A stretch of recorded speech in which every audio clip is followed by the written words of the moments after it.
Organisasi Kesehatan Dunia atau WHO bahkan mencatatkan ada lebih dari 300 juta orang di seluruh dunia hidup dalam menilai pentingnya meningkatkan kesadaran membangun lingkungan yang mendukung kesehatan mental. Untuk kita paham betul apa itu kesehatan mental.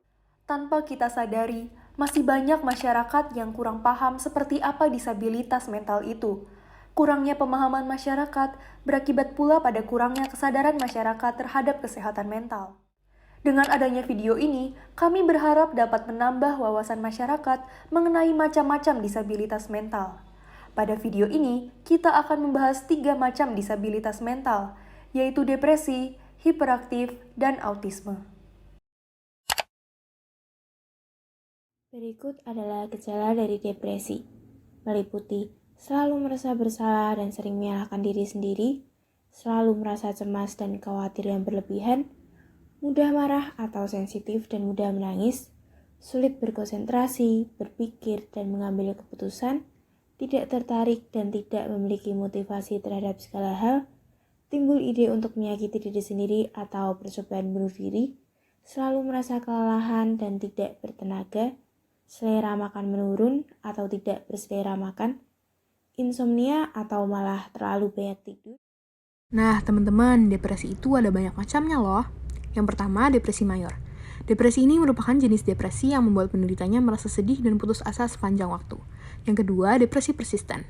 Depresi ini digunakan untuk menggambarkan kondisi depresi yang bersifat kronis. Yang ketiga, gangguan bipolar. Gangguan mental ini ditandai dengan perubahan suasana hati atau mood yang sangat drastis. Perubahan mood ini bisa terjadi dalam waktu hitungan jam, hari, atau minggu-minggu. Yang keempat, depresi psikotik. Depresi ini ditandai dengan gejala depresi berat yang disertai halusinasi atau gangguan psikotik. Yang kelima, depresi postpartum. Depresi ini terjadi pada ibu yang baru saja melahirkan. Depresi jenis ini serupa dengan sindrom baby blues. Akan tetapi, depresi postpartum berlangsung lebih lama. Yang terakhir, premenstrual disorder disorder atau PMDD. Jenis depresi ini terjadi pada wanita menjelang menstruasi. Lalu, bagaimana tindakan kita apabila ada teman kita yang mengalami depresi? Pertama, pastikan kita sudah mencari informasi mengenai depresi sehingga kita dapat memahami kondisinya. Setelah itu, tanyakan kondisi teman kita. Ingat, kita tidak boleh memaksa dan jangan berikan nasihat tanpa diminta. Katakan kepada mereka bahwa kita siap sedia mendengar keluh kesah mereka. Apabila teman kalian merasa takut untuk konseling ke psikiater atau ke psikolog, temani mereka agar mereka tidak takut dan jangan lupa untuk mendukung mereka saat melakukan terapi. Hiperaktif adalah gangguan tingkah laku tidak normal disebabkan oleh disfungsi neurologis. Gangguan dengan disertai gejala hiperaktivitas motorik ini dikenal dalam istilah medis sebagai Attention Deficit Hyperactivity Disorder atau ADHD. Gejala yang paling bisa dikenali adalah anak tidak mampu memusatkan perhatiannya. Gejala ini dapat menyerang anak pada usia antara 4 hingga 14 tahun. Lalu, bagaimana cara kita berinteraksi dengan anak-anak hyperaktif?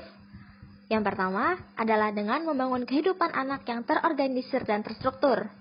Kedua, menciptakan waktu tidur yang teratur. Ketiga, menerapkan disiplin positif pada anak. Keempat, menghabiskan waktu bersama anak. Dan yang terakhir, membina hubungan keluarga yang sehat. Autisme atau Autism Spectrum Disorder adalah kelainan perkembangan saraf yang menyebabkan gangguan perilaku dan interaksi sosial. Gejala penyakit ini lebih sering terdeteksi pada masa kanak-kanak tetapi juga dapat ditemukan ketika dewasa. Beberapa penyebabnya yaitu yang pertama adalah genetik. Yang kedua yaitu paparan pestisida, yang ketiga obat-obatan, dan yang keempat adalah umur orang tua. Meski harus melalui analisis dokter, namun autisme dapat terlihat melalui beberapa gejala umum. Berikut adalah tanda autisme pada bayi berusia 6-12 bulan. Pertama, jarang melakukan kontak mata dan jarang tersenyum saat didekati. Kedua, jarang berusaha menirukan suara atau gerakan yang dilakukan orang di sekitarnya. 3. Memiliki gerakan tubuh yang cenderung kaku dan melakukan tindakan tertentu secara berulang. Bagaimana cara membangun komunikasi dengan anak autisme? Yang pertama yaitu menirukan mereka. Yang kedua yaitu menggunakan bahasa visual. Yang ketiga, gunakan gestur tubuh. Yang keempat, menuliskan kata di label. Yang kelima, beri ruang komunikasi. Dan yang keenam, sederhanakan bahasa yang digunakan. Nah, jadi itu beberapa informasi dari macam-macam disabilitas mental yang bisa kita sampaikan dari video social project kelompok kami kali ini. Semoga videonya bermanfaat, stay healthy, dan Salam kesetaraan.